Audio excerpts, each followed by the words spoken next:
Pour moi, être la troisième génération, c'est quand même une très grande fierté de reprendre ce que mes grands-parents ont fait. T'sais, leurs racines sont ici, sur ces terres-là, puis nous, ben, on continue de s'enraciner ici, puis c'est vraiment...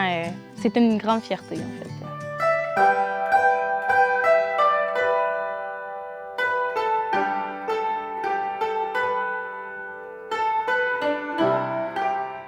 Allô, c'est Anne-Élisabeth Lavoie. On est à Saint-Narcisse-de-Rimouski, sur la ferme La Aubanville et Bergerie du Faubourg. On est en production ovine, bovine et porcine.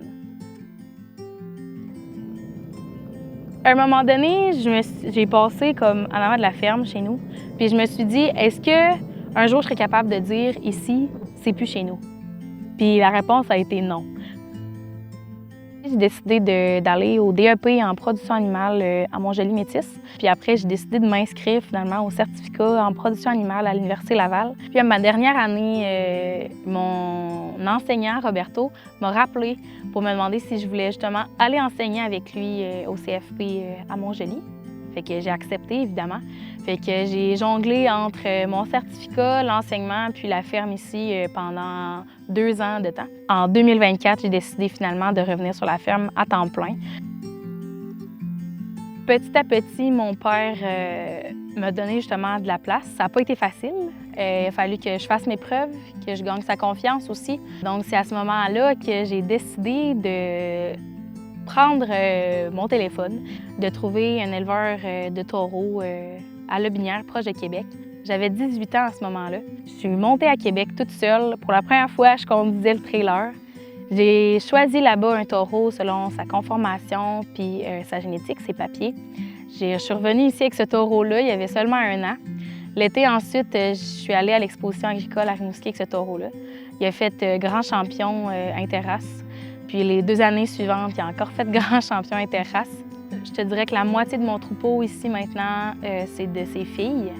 Puis je pense qu'avec ce move-là que j'ai fait à 18 ans, ça a quand même prouvé à mon père que j'avais l'étoffe pour reprendre son troupeau puis l'améliorer tout le temps. C'est beaucoup plus le fun de travailler avec notre troupeau versus il y a 10 ans. Nos vaches sont beaucoup plus productives, sont beaucoup plus efficaces. C'est vraiment comme des casse-têtes. Tu dis, bon, je vais prendre ce groupe-là, je vais mettre ce bélier-là, puis ça va donner ça. Tu prends une décision en génétique. L'année d'ensuite, tu vois tout de suite les répercussions que ça a. Puis c'est très valorisant de faire des animaux de qualité. J'ai quand même une grande soif d'apprendre. J'aime beaucoup aussi apprendre à des jeunes, montrer des choses à des jeunes. Je trouve ça le fun de voir justement des plus jeunes s'intéresser à l'agriculture. C'est motivant de voir qu'il y a des générations en arrière de nous qui vont continuer de faire évoluer l'agriculture. Fait qu'en allant enseigner, je trouvais ça, encore une fois, valorisant de pouvoir donner de mon savoir à des jeunes. Avoir l'agriculture comme passion, c'est être connecté direct à la terre, puis en plus à mes racines directement ici, d'avoir un impact là, sur l'alimentation de la population et tout, c'est très motivant.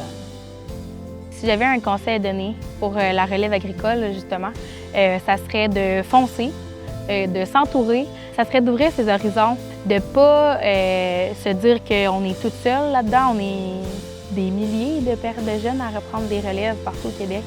Fait que s'entourer, foncer, pas lâcher, c'est très important.